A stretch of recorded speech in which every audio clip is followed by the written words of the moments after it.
sommes le 16 novembre 2019 sur la place d'Italie dans le sud-est de Paris. Manuel Coan, un manifestant de 41 ans, est arrivé le matin même de Valenciennes avec sa compagne. Il participe à la manifestation déclarée et autorisée qui marque le premier anniversaire du mouvement des Gilets jaunes. Mais à 14h41. Ne me dis pas que la ville de Paris savait pas Un projectile fracture le plancher osseux de son orbite gauche, lui ouvre l'arcade et le globe oculaire.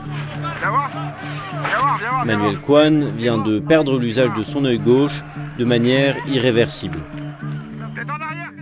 Dans les secondes qui précèdent l'impact, 55 mètres plus loin, des CRS lancent 6 grenades lacrymogènes. L'une d'entre elles est tirée dans la direction de Manuel Coan. Nous avons rassemblé et analysé plusieurs heures de vidéos et reconstitué seconde par seconde les événements qui ont précédé la blessure. Ce travail nous a poussé à nous intéresser à ce tir, mais aussi aux circonstances dans lesquelles il a été effectué et aux questions qu'il soulève. Pour bien comprendre la situation, il faut reprendre la journée depuis le début. Ce samedi 16 novembre 2019, le mouvement des Gilets jaunes a 1 an.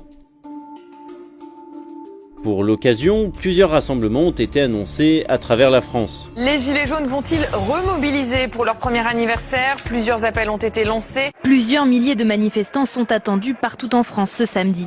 À Paris, 3 manifestations ont été déclarées. Sur la place d'Italie, d'où une marche doit démarrer à 14h, les manifestants se regroupent comme prévu dès 10h du matin. Mais à 10h30, certaines personnes commencent à ériger des barricades et incendient du mobilier urbain. Ils profitent pour cela du chantier en cours sur le terre-plein central où se trouvent des outils, véhicules et matériaux de construction.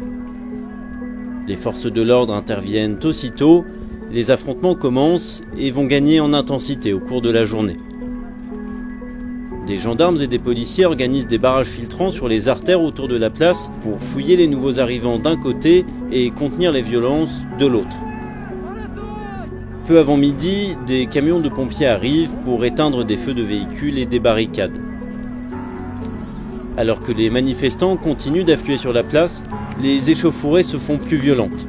À la mi-journée, des devantures de banques et de fast-food sont dégradées et les portes du centre commercial Italie 2 brisées. 14h23.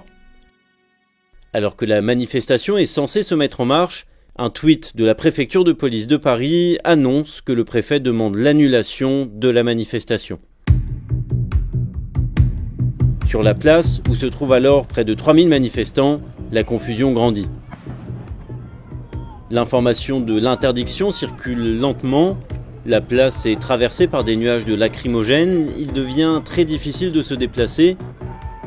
L'accès aux rues et boulevards est contrôlé par les forces de l'ordre, peu de manifestants parviennent à quitter la zone. 14h40. Manuel Coan et sa compagne sont encore sur la place. Sur cette vidéo, tournée par Chris, un manifestant qu'ils viennent de rencontrer, ils disent en avoir fait plusieurs fois le tour pour sortir, en vain. On va par là, on en sort, on revient. Oui, c'est vrai, c'est encerclé. On est encerclé, c'est vrai. Moi aussi, je viens de faire le tour là. Ah ouais, bah nous, on a fixé depuis tout à l'heure. Ah ouais, il n'y a plus d'issue là. Je sais pas comment on va faire, mais je sais pas comment ça va finir. Mais... Au bout d'un moment, ils nous laisseront une issue pour sortir, mais. Ils se fixent à proximité de l'avenue d'Italie et entament une discussion avec Chris et un street medic, un secouriste bénévole, qui filme cette scène avec une caméra fixée sur son casque. À 14h41 et 17 secondes, le projectile frappe Manuel Coan à l'œil gauche. Des arrêts sur image au moment de l'impact et plus tard dans la vidéo permettent d'identifier l'objet. Il s'agit d'une grenade lacrymogène MP7 qui peut être lancée à la main ou par un lance-grenade Cougar. Au moment de l'impact, le manifestant se trouve ici. Il fait face au street medic qui le filme. Les images permettent de déduire son orientation grâce à l'arrière-plan et de constater que la grenade arrive de la droite, ce qui signifie qu'elle ne peut pas provenir de cette zone. Maintenant, regardons les images de l'angle opposé, filmé par Chris, l'autre manifestant, qui se trouve à la gauche de Manuel Coan. Moins de 2 secondes avant l'impact, on voit un projectile, ici. Il sort du cadre et une demi-seconde plus tard, Manuel Kwan est touché au visage. Il est donc vraisemblable que ce projectile soit celui qui l'a blessé. Au début de sa trajectoire, il apparaît derrière la foule, à droite de ces immeubles que l'on retrouve ici. La grenade ne peut alors provenir que de cette zone. Nous avons donc étudié les vidéos tournées dans ce secteur à ce moment. Revenons quelques instants en arrière, à 14h40. Des images tournées depuis cette position offrent une vision d'ensemble de la situation. Manuel Kwan se trouve ici.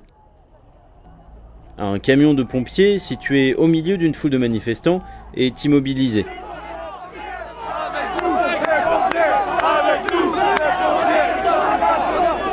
À quelques dizaines de mètres, un autre camion se trouve à proximité du principal incendie de la place. Des pompiers sont en train d'essayer de l'éteindre. Quelques manifestants, moins d'une dizaine, se trouvent à leur niveau. À ce moment, ils ne s'en prennent pas aux pompiers, mais certains envoient des projectiles un peu plus loin. Ils visent des CRS postés en retrait autour d'un camion lance-eau sur le boulevard Vincent Auriol. À 14h, 40 minutes et 45 secondes, le commandant de la compagnie s'élance en direction des manifestants avec 6 de ses agents.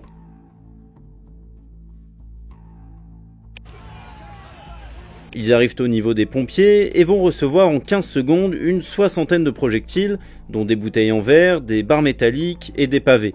Certains d'entre eux vont également atteindre les pompiers, les poussant à se replier derrière leur camion.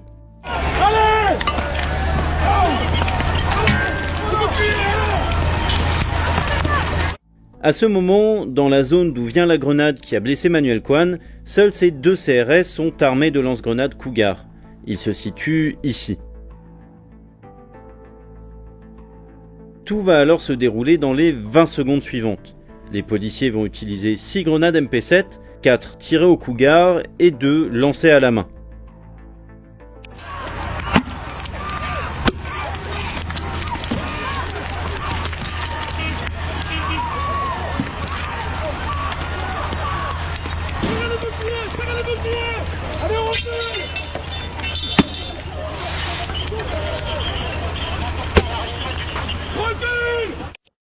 Maintenant, revoyons la scène en même temps que les images de la blessure du manifestant. Nous avons pu synchroniser très précisément les vidéos grâce au bruit environnant, comme des coups de klaxon ou des détonations. Ce sont le premier et le troisième tir qui nous intéressent particulièrement.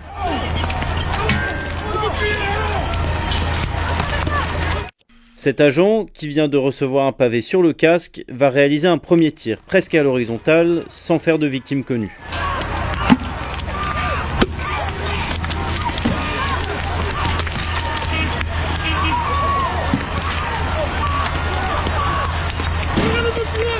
Si on change d'angle, on retrouve l'agent ici, qui recharge et s'apprête à tirer à nouveau. 2 secondes vont séparer les images du tir de celles de la blessure.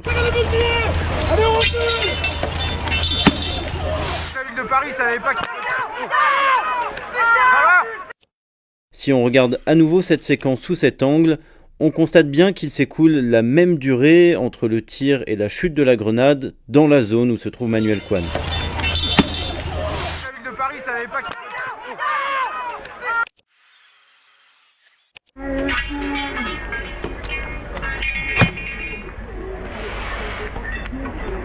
D'après les images dont nous disposons, ce tir est donc vraisemblablement à l'origine de la blessure du manifestant.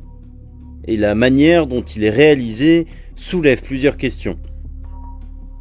Avec un lance-grenade, les grenades MP7 doivent être tirées en cloche. Quelques secondes après, elles s'ouvrent en l'air et laissent s'échapper 7 palets de gaz lacrymogène.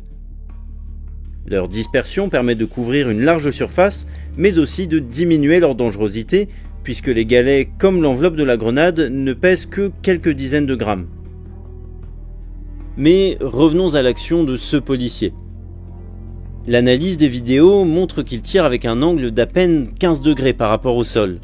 Contacté par Le Monde, la police indique que ces tirs doivent pourtant être réalisés à 45 degrés. Les images donnent aussi une information importante sur le dispositif de propulsion à retard, ou DPR, qui est fixé à l'arrière de la grenade et détermine à quelle distance elle va partir et s'ouvrir. Ce 16 novembre 2019, les CRS avaient le choix entre un DPR noir d'une portée de 50 mètres et un DPR blanc d'une portée de 100 mètres. D'autres unités des forces de l'ordre étaient dotées de DPR de 200 mètres, mais aucune vidéo ne montre leur utilisation dans la zone d'où provient la grenade qui a frappé Manuel Kwan. Sur ces images, quelques secondes avant le tir, le policier charge son cougar, il y insère une grenade équipée d'un DPR blanc d'une portée de 100 mètres. En choisissant ce DPR et en ne tirant pas en cloche, si des manifestants se trouvent à moins de 100 mètres, le CRS prend le risque que sa grenade atteigne l'un d'entre eux avant de s'ouvrir. Manuel Kwan, lui, se trouvait au moment du tir à 55 mètres.